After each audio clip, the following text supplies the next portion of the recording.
Hello, welcome, ladies and welcome to this brand new series. On a Sunday, we're going to be talking about all things Reading Football Club the first half, and then we're going to be discussing the sports world in the second half. If you look down in the timestamps in the YouTube channel, you will see that I've done the Reading stuff and the sports hot takes and timer as well. So if you want to know nothing about Reading Football Club and you just want to know about the sports hot takes and the NFL predictions, go forward to that. If you are just here for the Reading, then you could just watch that to start off with the show. We've got a lot to get through tonight. We're going to be talking about Reading. We're going to be talking about the Premier League. We're going to be talking about the Women's Rugby World Cup. We're going to be talking about the NFL, plus predictions for that as well. So if you haven't already, make sure to hit the like, hit the subscribe. We're going to be discussing all of our facts that we see so far about Port Vale game. We're going to be talking about what we may need in the transfer window that's ending tomorrow. But if you're watching this tomorrow, what we may need, and then on Wednesday we will be back to review everything that's been going on during the week. We will rate our transfer window, rate the players we got, and doing all that type of stuff. But first, we have got something a lot of fun to do, and that's play for the first time my Royals Roundtable intro.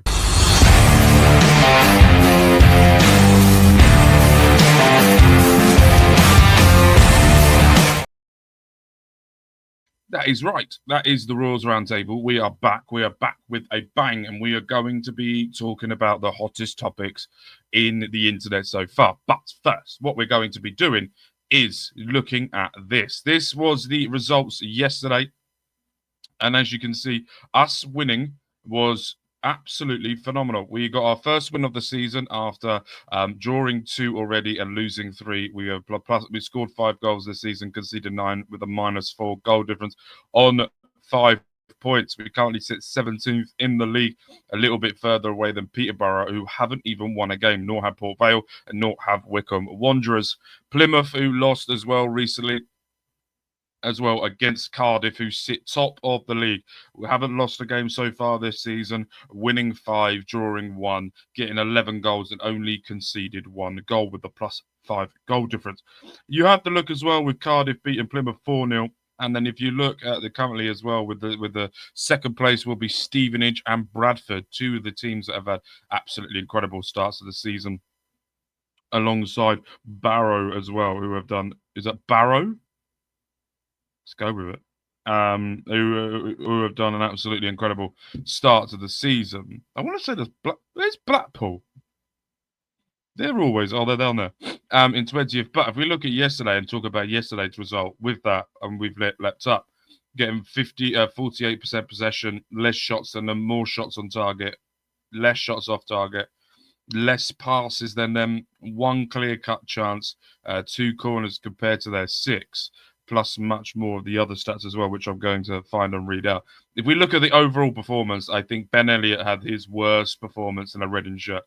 Couldn't get 2 passes together, couldn't control the play that he normally does, losing the ball quite a few times in that first half. Was quite happy to see him come off for Doyle in the second half. I just felt like everything that Elliott was trying to do just wasn't enough.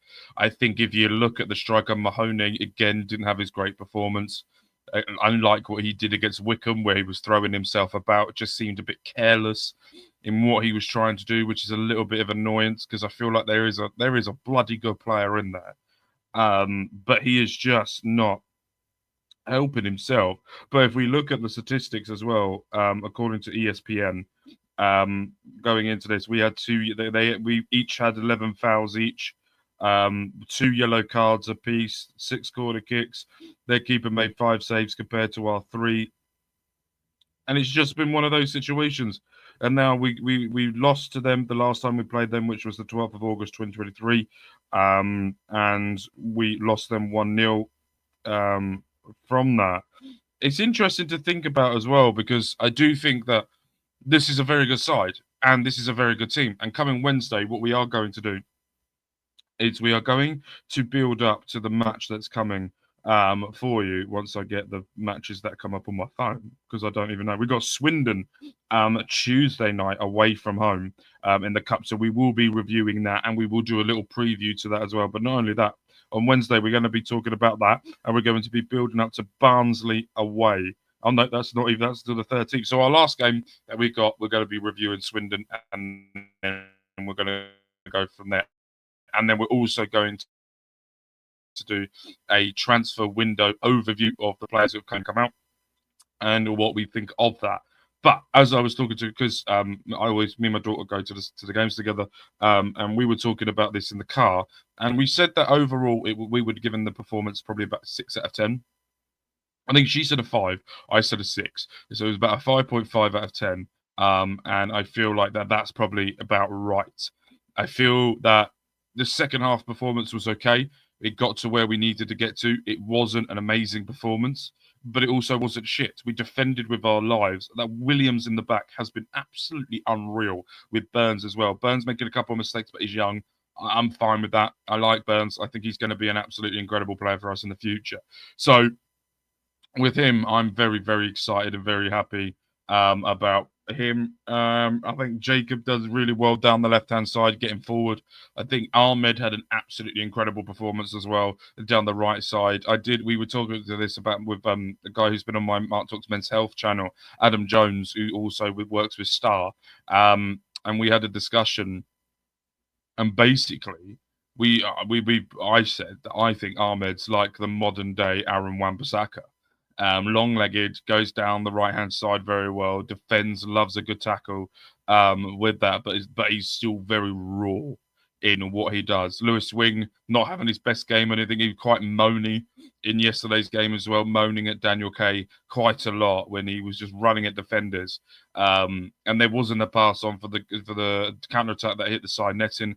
There was a pass on if Daniel could use his left foot to swing it into Lewis Wing when there was another counter-attack in the first half, but he didn't do that. I think he'd still long-range passing has been brilliant, but it just wasn't his day yesterday, Lewis Wing.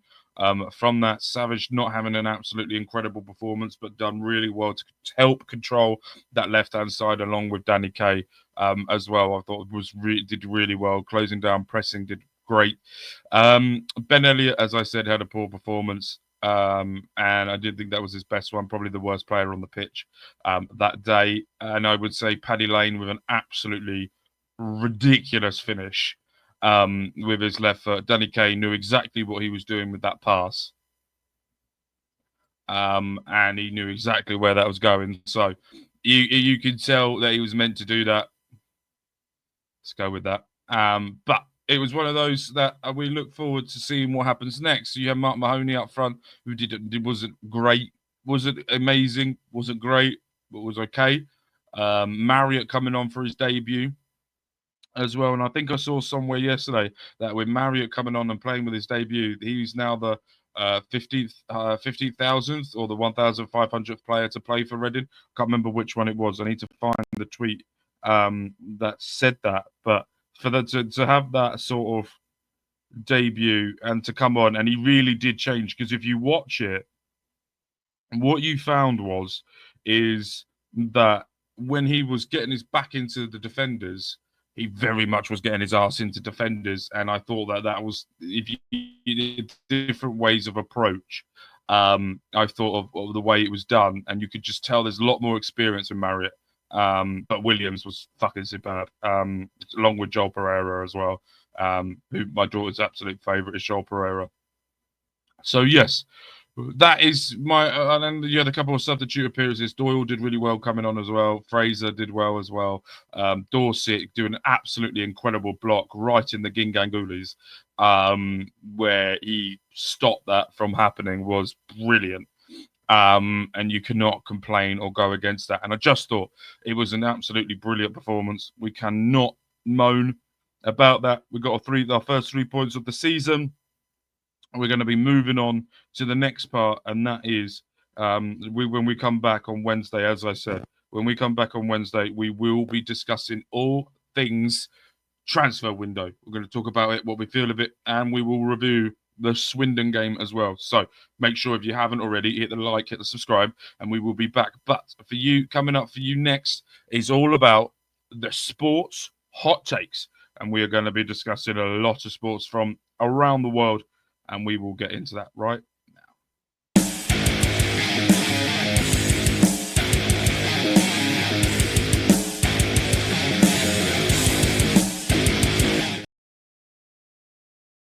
Still haven't changed the background. Hold on. We've got a sports take background here. Here we go. Wait, there we go. So we are here now for the sports hot takes part of the show. 9 minutes, 50 seconds into the show. That is where we begin. So welcome if you're watching this for the very first time and you've skipped the Reading part. Make sure you haven't already hit the like, hit the subscribe. We're going to be doing our predictions for the NFL first 2 games of the NFL season, because we're not going to be doing a show for that. But then next Sunday, we're going to go into a full breakdown of it. I'm going to show you the graphic, not the graphic, because that will be coming onto my X channel, on my X show, along with Blue Sky, Instagram, and all of those.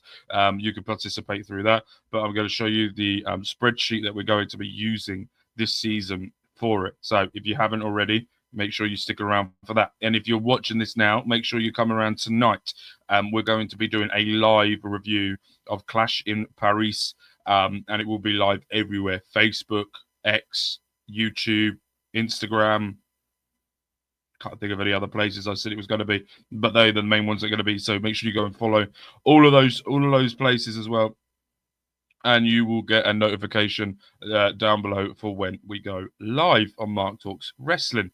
Okay, right. What shall we get into first? I feel like we're going to be having a discussion about later on today, and that is Formula One. We're going to be doing a Formula One little review here where we think things are going to go, where they're going to happen, but we will see. Later on today, if you watch this on Sunday, if not, you would have seen what's happened. But later on today, we will be seeing the Netherlands Grand Prix. Oscar Piastri breaking the record for fastest lap on the track in this qualifying round, just about to beat Lando Norris, with Max Verstappen third. You look at Isaac Hadjar, what an absolutely incredible performance from him to be P4. George Russell going P5, and then you got Charles Leclerc and the Ferrari of Lewis Hamilton, Sir Lewis Hamilton in P7. Liam Lawson, another of the racing bulls, in P8. Carlos Sainz in P9. And also P10 for Fernando Alonso. The Haas boys at the bottom of the group, along with Stroll, who didn't participate because he crashed like a numpty he is. Kick Sauber, one of them starts 17th. Nico Hülkenberg with Colapinto 16th. Albon 15th. Pierre Gasly is 14th. Gabriel Bortoletto in 13th, Yuki Tsunoda 12th, and Kimi Antonelli, who will be P11. I'm going to go with a prediction of, I think it's going, the 1 and 2 are going to swap. I think if you look at practices so far, I think you're going to be seeing Lando Norris win this race. I would like to say Isaac Hadjar is going to go P3, because I like Isaac Hadjar. I think he's phenomenal. But I think this is a Max Verstappen race, and it's a Max Verstappen home race. So I'm going to say the top 3 are going to stay the top 3, because not a lot of overtaking can happen. If you're in the DRS train, you are absolutely scooted to boot it in this show, in that race, because just not going to happen. So I'm going to say the top 3 stay the way that it is. I think they're going to change. I think Lando Norris is going to finish P1. I think Oscar Piastri will be P2. And I think Max Verstappen will be P3. That is my prediction for today's race, coming at 2 p.m. UK time, which is a couple of hours' time from when this video goes live. Or if you're watching this during the show, watch it. But yes, if you're not into Formula One, let's get into our next topic. And that is the Women's Rugby World Cup. And I have to say, what an event that this is turning into. I'm absolutely loving watching these matches so far. I haven't been able to watch all of them because of work and stuff, but I've been able to watch as much as I can. And watching the women's, I was able to get into the football last night, and as I got in, it was half time of the women. So I watched the highlights of the first half once the game finished, but then had the second half on as well. And so I watched, being able to watch it, and 92 was absolutely ridiculous to Samoa's 3 points. But it's not as bad as it seems. Samoa have never been able to get a point inside of a Rugby World Cup before, and they got a field goal and they scored it. And I have to say, the celebration was absolutely pitch perfect for what it needed to be. There was a young girl in the crowd that was absolutely celebrating her mentalness of watching her homeland of Samoa able to get a point in the Rugby World Cup. You're gaining another generation of Samoans being able to watch this and celebrating as well. England getting in the win that they need to get in to push themselves forward. And I have to say, what an absolutely brilliant World Cup this has been so far. There's only a couple of games left of the Rugby World Cup group stages before we get into the knockout phase. And England looking like a team that are going to be pushed on. They're number one favourites in this. They got one more game, in this. It'll be 6th of September at 5 p.m. And it will be against Australia. Last game in the group to finish top of the group going into it. Canada doing really well so far, but they're drawing on top alongside with Scotland. Wales and Fiji are bottom of Group B. New Zealand have played one game so far and top of their group as well with Ireland, with Japan and Spain third and fourth. And we're looking at Group D as well. They've only played one game so far. And South Africa are top of that group with France as well. Italy also in third place. And you will also see as well that the top two automatically qualify. And then the best of the third place will also qualify for the next round. Looking forward to seeing who England could potentially get. I think it's going to be a very, very close. I think it'll be between New Zealand and England. I think that will be the final. And with us being number one favourites and in our home, I think we'll be able to pick it. But we're going to be doing more reviews of the Women's Rugby World Cup coming forward because there's a lot more to go and a lot more to discuss. We will be discussing that. Next up on the agenda today is, and the final one, is this, the Premier League. We're going to be discussing yesterday's results, what's happening today. Manchester United of Ruben Almiron. Is he the right man to take it forward? My opinions on that. We will be discussing much, much more on the Premier League. But let's go with yesterday's results, shall we? We've also got as well, coming up for you today, the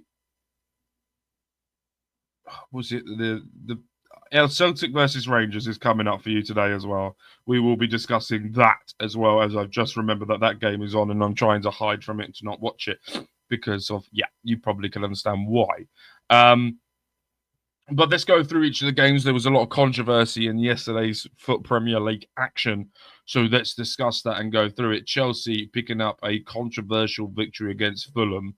Fulham getting the first goal, which was disallowed. I can understand why it wasn't given, but it should have been given, if you understand what I mean.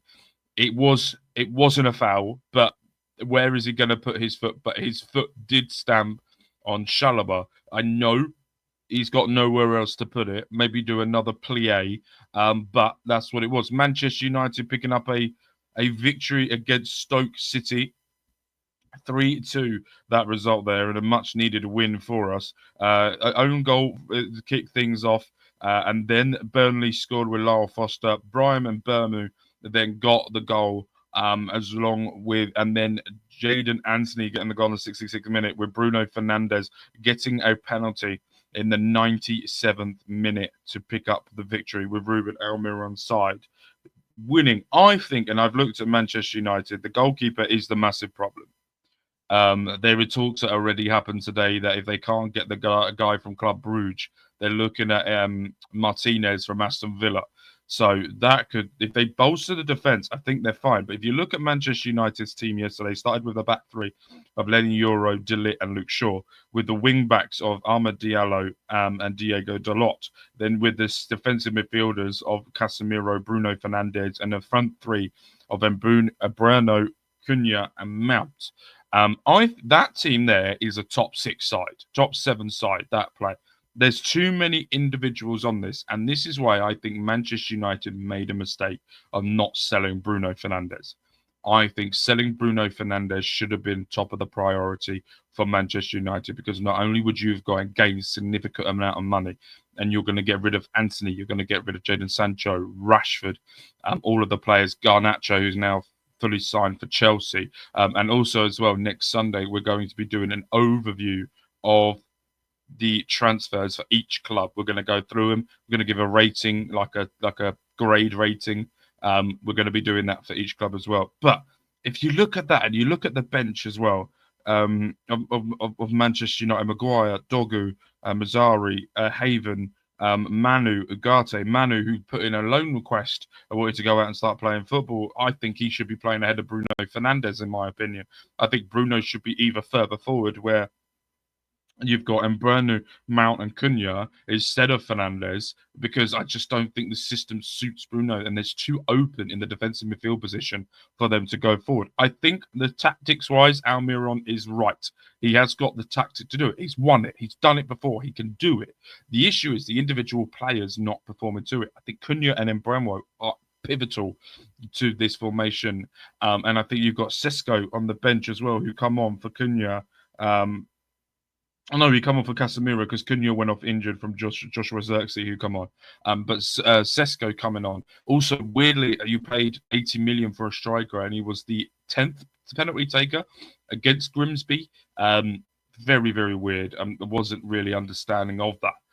But yes, and I think Manchester United, they have to get a goalkeeper, potential defensive midfielder as well before the end of the transfer window, and I think they should be okay and be able to push on a little bit forward. If they don't push on, that's on the manager, but they do need a defensive midfielder to really take over Bruno Fernandes' position or Casemiro's position, and they really need a goalkeeper, because both of all two goalkeepers they've got, it would never happen. If I was Man United, if they don't get a goalkeeper in 39-year-old Tom Heaton,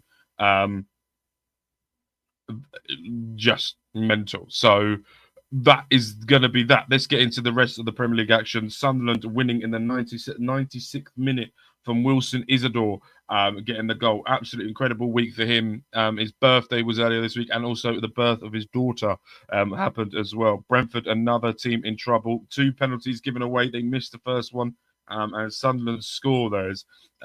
Keith Andrews saying that the Sunderland penalty wasn't, but the Brentford was. They both were penalties from that. So it makes no absolute difference. Spurs losing to Bournemouth with Evaluation. Spurs ruining my fucking bet yesterday as I bet them to win it. But first defeat for Spurs in a very weird match that Bournemouth are really on top of it this year. But I'm looking at stats now. Spurs has 61% possession and only have 5 shots during the whole game, and only 1 was on target. Compare that to Bournemouth, who had 39% possession and had 20 shots, with 6 of them on target. They had more shots on target than Spurs did the whole game on that, and they had more attacking clear-cut chances and corners than them. So very much the counter-attack of dreams, which now sends Spurs down to 3rd and Bournemouth up to 7th, winning 2 games out of 3. The only game they lost was the first game of the season against Liverpool after beating Wolves, and they have beaten Spurs in the Wolves have been inflicted more damage by the win of Everton. Jack Grealish getting 2 assists in this game, and what a performance Jack Grealish was on.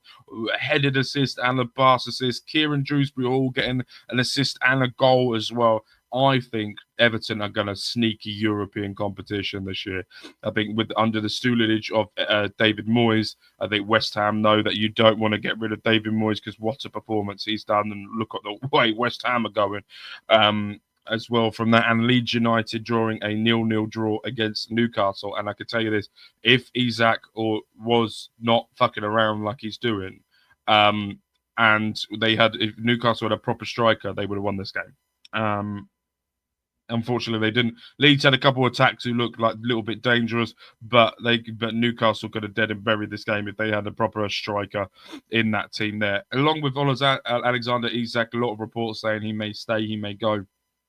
But there was a telling one yesterday. I watched a video on Sky Sports News of an agent that said it was the agent's fault. It's not Isak's fault. It's not Newcastle's fault. The agent is trying to stir things for the player. And because at the same time, they didn't get this in writing, it's completely of he said, she said. So Isak needs to sort of grow up and get on with it. And I feel like that maybe they could sign a new deal with a release clause in the contract, so that if anything happens in the future, it's something there as a backup just in case. Right, let's get into our final point now. And we are going to be talking all things NFL. And this is the part of the show where we're going to be discussing NFL predictions. where we are going to be looking at this. This is the games that we got. So this is how the spreadsheet is going to work. We've got lots and lots of things. I've written all of this down as well. If you see what it says round 3 in the round 2 section, is when I record.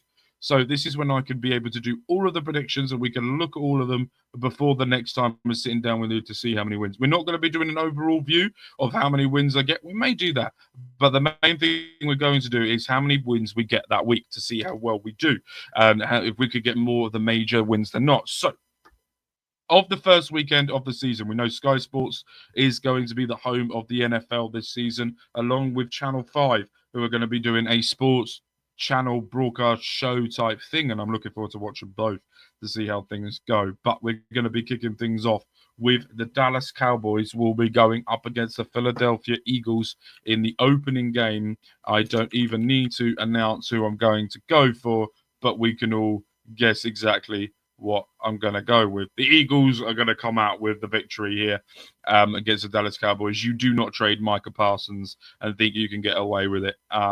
I'm also in a fantasy football league. I will keep you updated of how shit I'm doing in that. That could be interesting. But LA Chargers as well on the Friday Night Football against the Kansas City Chiefs, against the new and engaged Mr. Swift. And I'm going to say the Chiefs are going to be coming away with a victory here. Eagles and Chiefs for the last year's Super Bowl final will be picking off W's when they first go from that. So, but when we come back next week, we're going to be doing the predictions for the rest of this. We're going to be looking at it. If you go on my socials as well, you will see the graphics and you will see the sheets. If you want to join in as well, put it down in the comments down below where you think, and we will go up and do a match-up between us, between the viewers and the people. But if you haven't already, make sure to hit the like button, hit the subscribe button, stick around for more content coming your way. But that is what we're going to be doing. And moving forward with that, we're going to be talking about all things the trades. There's a lot of things that have been going on. Micah Parsons has gone from the Dallas Cowboys to the Green Bay Packers, who have made him the highest paid non-quarterback in the business, where he is going to be getting, is it $48 million a year? And some Cowboy fans are trying to put a positive spin on this. Others are looking at it as what it is, an utter dread. And this could be very much a very long season for the Dallas Cowboys if things go the way that they are. But if not, I will be shocked if it's not. I still think that Dallas are going to get more wins than Miami this season. So that's a positive for Dallas to look at. Not hopeful at all for Miami this season. So let's see how we get on. And my rants most probably will intensify more on. But if you haven't already, down below, we're going to end the show here. Here is all my socials for all of the channels I'm going to do. I'm going to leave it on while the outro is being played as well. But if you haven't already, make sure to hit the like, hit the subscribe, stick around for more content coming your way. We've got Football Manager coming out for you at 7 p.m. tonight. On 8 p.m., we've got the WWE 2K24 series on Mark Talks Wrestling, and coming out straight after Clash in Paris on Sunday, we're going to be doing a live review. If you haven't watched it and it's a couple of days after, then make sure you go and watch it, or watch my live review, or if it's already been done, go and watch it again. See if your thoughts are thinking the same as what I am. But that will do it for us. Thank you guys ever so much for watching, and we will see you guys very soon for more content.